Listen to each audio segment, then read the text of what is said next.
Bonjour mes amis. Au cours des 2 dernières années, alors que la pandémie de Covid a fait le tour du monde, les gens sont devenus plus conscients de leur santé et ont recherché des moyens d'augmenter et de rester en bonne santé. Malheureusement, la maladie et la mort font partie de la vie dans ce monde déchu et à moins que le Seigneur ne revienne de notre vivant, ce que j'espère et prie, nous serons tous confrontés à la mort un jour. Cependant, Jésus a prononcé le bel et merveilleux encouragement suivant en Jean 10, verset 10. Le voleur ne vient que pour voler, égorger et détruire. Moi, je suis venu afin que les brebis aient la vie et qu'elle l'ait en abondance. Jésus n'aspire pas seulement à nous donner la vie éternelle, mais aussi à nous donner une vie abondante ici sur terre. Le tout premier chapitre du magnifique livre Le ministère de la guérison, écrit par Ellen White, s'ouvre avec ces mots. Notre Seigneur Jésus est venu en ce monde comme le serviteur inlassable des besoins de l'homme. Il a pris nos infirmités et il s'est chargé de nos maladies afin de pouvoir répondre à chaque besoin de l'humanité. Il est venu ôter le fardeau de la maladie, de la misère et du péché, restaurer totalement l'homme, telle était sa mission. Il vint pour lui rendre la bonté, la paix et la perfection du caractère.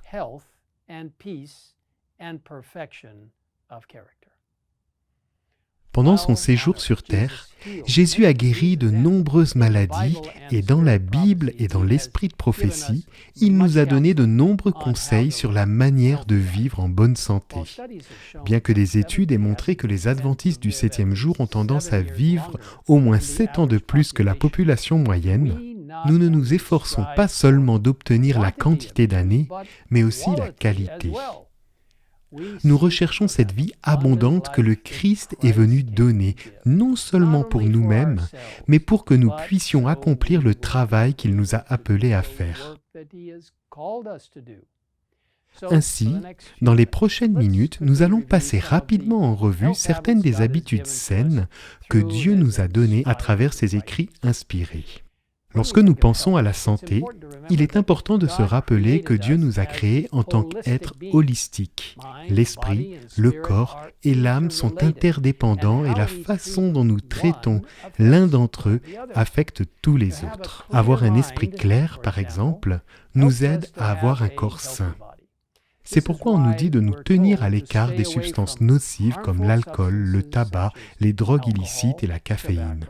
Malheureusement, de nombreuses personnes aiment boire des boissons contenant de la caféine pour soulager à court terme la fatigue ou la somnolence, mais cela ne résout pas le problème de la fatigue.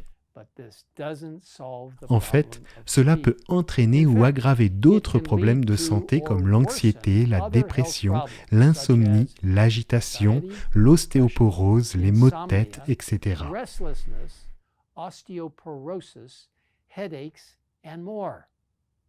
Plutôt que de boire des substances nocives, mieux vaut boire de l'eau fraîche et pure. Saviez-vous que l'eau représente environ 60 à 70% du poids de votre corps ? Chaque système du corps dépend de l'eau. Il est donc important de boire beaucoup d'eau tout au long de la journée. La quantité idéale d'eau varie en fonction des circonstances individuelles telles que le poids, le niveau d'activité et le climat d'une personne. Cependant, une bonne règle à suivre est de boire 8 à 10 verres d'eau par jour. L'exercice, de préférence au soleil et en plein air, est l'une des choses les plus importantes que nous puissions faire pour être et rester en bonne santé. Parmi les nombreux bienfaits de l'exercice, on peut citer une diminution des risques de maladies coronariennes, d'accidents vasculaires cérébrales, d'hypertension artérielle, de diabète de type 2, une diminution du risque de cancer, une amélioration de la santé osseuse, une amélioration de la qualité du sommeil, une réduction des symptômes de dépression et une amélioration des fonctions cognitives, une amélioration du poids corporel, une peau saine, moins de grippe et de rhume, et bien plus encore. Si nous reconnaissons tous l'importance de l'exercice, il est parfois difficile de l'intégrer dans nos vies chargées. Une chose que j'aime faire est de marcher le matin tout en écoutant du matériel inspiré comme la Bible ou l'Esprit de prophétie. Vous savez, il est important de trouver un type d'exercice que l'on aime faire, puis d'essayer de le faire à la même heure chaque jour. Mais pour que cela soit vraiment bénéfique, je vous encourage à mener une vie active en incorporant autant de mouvements que possible tout au long de la journée. Les aliments que nous ingérons ont un impact considérable sur notre santé globale.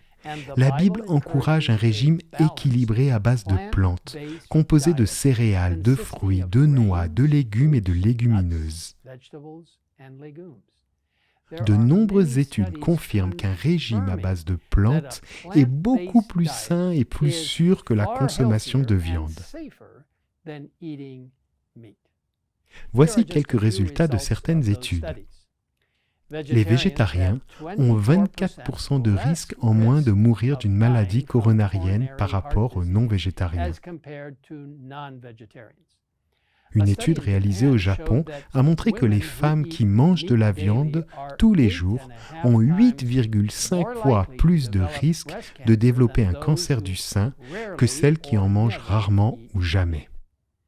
Des études menées en Angleterre et en Allemagne ont montré que les végétariens ont environ 40% moins de risques de développer un cancer que les personnes qui consomment de la viande. Les personnes qui mangent de la viande blanche, en particulier du poulet, ont environ 3 fois plus de risques de développer un cancer du côlon que les végétariens. Il n'est pas étonnant qu'Ellen White ait écrit, il y a plus de 100 ans, que beaucoup meurent de maladies dues entièrement à un régime carné sans que personne songe à incriminer ce dernier.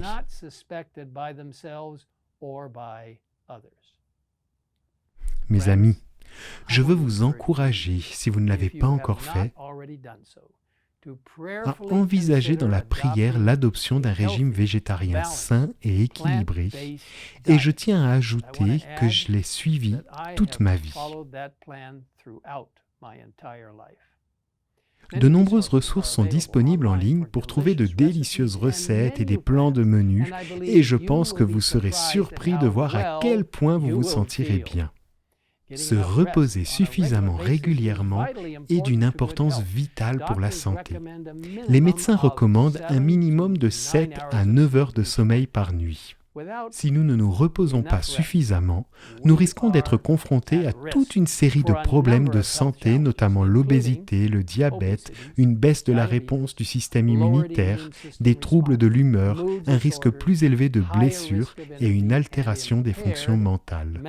Veillons donc à faire du sommeil une priorité.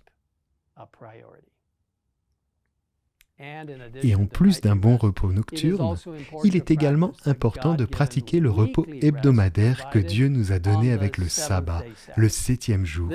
C'est un moment très spécial pour se reposer et se déconnecter du travail de la semaine, tout en adorant notre Créateur et en se rapprochant de nos amis et de notre famille.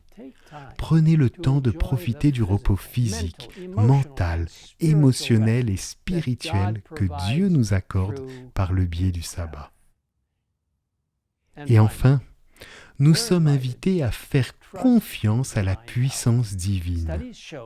Des études montrent que les personnes qui ont une relation forte avec Dieu sont moins stressées dans leur vie, ont une tension artérielle plus basse, un risque plus faible de maladies cardiaques et moins d'épisodes de dépression. Il n'est pas étonnant que Jésus nous invite en disant « Venez à moi, vous tous qui êtes fatigués et courbés sous un fardeau, et je vous donnerai du repos. Acceptez mes exigences et laissez-vous instruire par moi, car je suis doux et humble de cœur, et vous trouverez le repos pour votre âme. En effet, mes exigences sont bonnes et mon fardeau léger. » Mes amis, Jésus a prévu un moyen d'avoir une vie abondante ici sur terre et une merveilleuse éternité avec lui dans le futur. Je vous invite à revendiquer ses promesses et sa puissance en mettant en pratique ces merveilleux principes de santé que le Seigneur lui-même nous a fournis. Si vous souhaitez obtenir plus d'informations sur une vie saine, je vous invite à consulter le site adventist.org/health. Dieu vous guidera alors que vous vivez physiquement une vie en rapport avec lui et spirituellement en réponse directe à sa direction de votre vie. Il nous a promis une vie abondante. Prions ensemble. Père Céleste, guide chacun d'entre nous alors que nous considérons ce beau principe de santé, afin de rester en bonne santé et fort, de garder un esprit en bon état, afin que nous puissions être en contact avec toi, afin que le Saint-Esprit puisse influencer les lobes frontaux de notre cerveau et nous guider dans toutes les décisions que nous devons prendre et dans nos relations avec les autres, en les aidant à connaître ce Dieu merveilleux et glorieux qui n'est pas seulement notre Créateur, mais aussi notre Sauveur, notre Rédempteur et notre Roi qui va bientôt revenir. Merci Seigneur de nous entendre dans cette prière et aide-nous à prendre au sérieux la merveilleuse promesse que tu veux nous donner une vie abondante dans tous les aspects physiques, mentaux, sociaux et spirituels. Nous demandons tout cela au nom de notre puissant Sauveur, notre Créateur, notre Maître, notre Médecin et Roi qui revient bientôt, Jésus-Christ. Amen. Amen.